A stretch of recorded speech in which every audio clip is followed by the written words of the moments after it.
बहुत स्वागत है आपका हमारे इस वीडियो पर। दोस्तों, अक्सर बहुत सारे लोगों की शिकायत होती है कि हमारा एसी अच्छे से वर्क नहीं कर रहा है। इसके लिए वो लोग स्टेबलाइजर भी लगाते हैं और फिर एसी की सर्विस भी कराते हैं। एसी भी अच्छे से जब टेस्ट कर लेते हैं, एसी भी सही होता है, उसके बावजूद कूलिंग नहीं होती है। तो उसके बहुत सारे रीजन हो सकते हैं, जिसमें से एक रीजन है कि सही स्टेबलाइजर का सिलेक्शन ना करना। अब ये सही स्टेबलाइजर क्या है आपको हम बताने वाले हैं। दोस्तों, हम लोग जब बाजार से स्टेबलाइजर खरीदते हैं, स्टेबलाइजर बेचते हैं, वो भी हमें पूरी जानकारी नहीं देते हैं और फिर कस्टमर को तो पूरी जानकारी नहीं होती है। देखिए, अगर हम कोई स्टेबलाइजर खरीदने जाते हैं तो उस पर जो रेंज लिखी होती है, कंपनी ने बता रखा होता है कि हमारा स्टेबलाइजर इतने वोल्ट से वर्क करेगा, लेकिन वो एक्चुअल इतने वोल्ट से वर्क करता है या नहीं करता है, इसकी जानकारी कस्टमर को नहीं होती है और दुकानदार भी इस चीज़ की पूरी जानकारी नहीं देते हैं। तो आज की वीडियो में हम आपको बताने वाले हैं कि अगर आप वोल्टेज स्टेबलाइजर खरीदें तो किस तरह से खरीदें, क्या देखें, क्या क्या चीज़ें आपको उसमें चेक करनी है।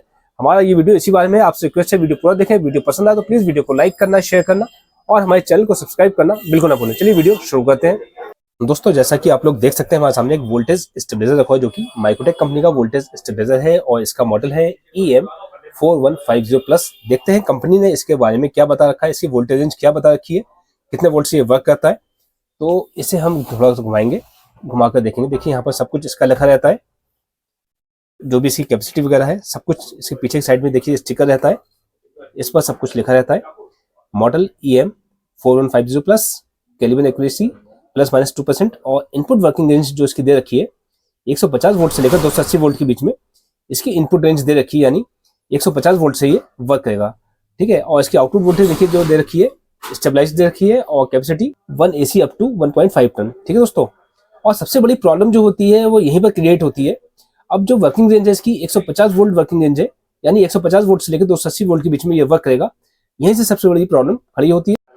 दोस्तों, भले ही माइक्रोटेक हो, वी-गार्ड हो, लिव-गार्ड हो, कोई सी भी कंपनी हो वोल्टेज स्टेबलाइजर बनाने वाली है, लेकिन सभी कंपनियों में ये दिक्कत होती है। वो 150 वोल्ट से वर्किंग रेंज बताते तो है, लेकिन वो एक्चुअल 150 वोल्ट से स्टेबलाइजर काम नहीं करता है।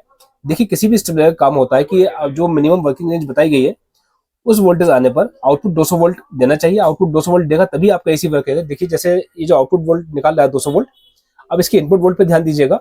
इनपुट वोल्टेज देखिए 159, यानी 159 वोल्ट आने पर, इनपुट आने पर आउटपुट ये 200 वोल्ट निकाल रहा है। अब हम इसे 150 वोल्ट इनपुट देंगे, जब वोल्टेज हम थोड़ा कम करेंगे, देखिए 150 वोल्ट हमने इनपुट दिया तो इसकी आउटपुट पे ध्यान दीजिएगा 189 ये आपका आउटपुट दे रहा है 150 वोल्ट इनपुट देने पर।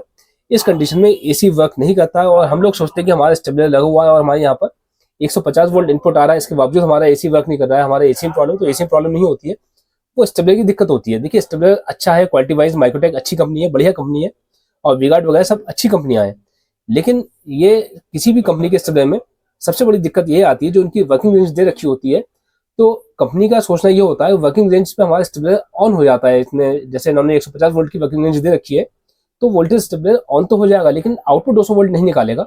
और इसके ऑन होने से कोई बेनिफिट नहीं है, क्योंकि जब आपका एसी काम ही नहीं करेगा, एसी केवल फैन चलेगा, उसका कंप्रेसर वगैरह ऑन नहीं हो पाएगा, तो आपके एसी की कूलिंग नहीं होगी, तो स्टेबलाइजर आपके लिए किसी काम का नहीं रहा। तो मैं आपको यही सजेस्ट करूंगा कि आप स्टेबलाइजर खरीदो, अच्छे स्टेबलाइजर हैं, बढ़िया हैं, लेकिन वोल्टेज रेंज का आप ध्यान रखो। अगर आपको 150 वोल्ट का स्टेबलाइजर खरीदना है तो आप 150 वोल्ट से रेंज जो कंपनी ने बता रखी है वो मत खरीदो। आप कंपनी ने जो रेंज 130 वोल्ट से बता रखी है जिस स्टेबलाइजर की, आप वो खरीदो, तो वो आपका 145 से वर्क करेगा। और जो रेंज कंपनी ने 150 वोल्ट बता रखी है वर्किंग रेंज, तो ये आपका 160 या 165 से वर्क करेगा। ऐसा सभी ब्रांड में होता है, ऐसा पर्टिकुलर किसी एक ब्रांड में नहीं, लगभग सभी ब्रांड में यही होता है। ठीक है, तो इस तरह से आप जब स्टेबलाइजर परचेस करोगे तो आपको बेनिफिट मिलेगा। जैसे कंपनी ने अगर 90 वोल्ट की रेंज बता रखी है तो आप 100 वोल्ट मानकर चलो उसे। 110 वोल्ट रेंज बता रखी है वर्किंग रेंज स्टार्टिंग, तो आप उसे 125 वोल्ट मानकर चलो।